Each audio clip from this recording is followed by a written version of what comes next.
সুপ্রিয় দর্শক, আজকে আমরা জানব ডায়াবেটিক্স কি।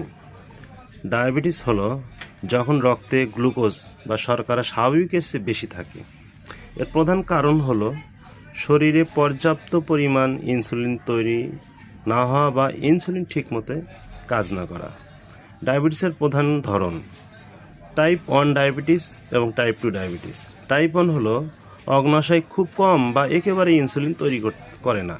টাইপ 2 ডায়াবেটিস হলো শরীর ইনসুলিনের প্রতি কম সাড়া দেওয়া বা পর্যাপ্ত ইনসুলিন তৈরি না হওয়া।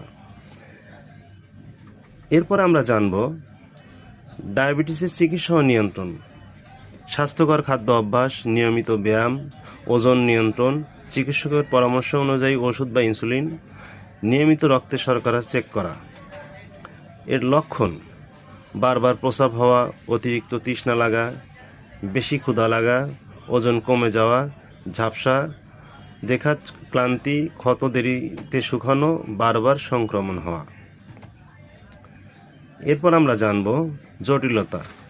এর কারণে হৃদরোগ ও স্ট্রোক হওয়ার ঝুঁকি থাকে, কিডনি ড্যামেজ হওয়ার সম্ভাবনা থাকে বা কিডনি রোগ হয়, চোখের রেটিনার ক্ষতি, স্নায়ুর ক্ষতি, পায়ের ক্ষত ও সংক্রমণ, শুকাতে দেরি হয়। সঠিক চিকিৎসা, নিয়মিত পরীক্ষা এবং স্বাস্থ্যকর জীবনযাপনের মাধ্যমে ডায়াবেটিসকে কার্যকরভাবে নিয়ন্ত্রণে রাখা সম্ভব। ধন্যবাদ সবাই ভালো থাকবেন। আসসালামু আলাইকুম।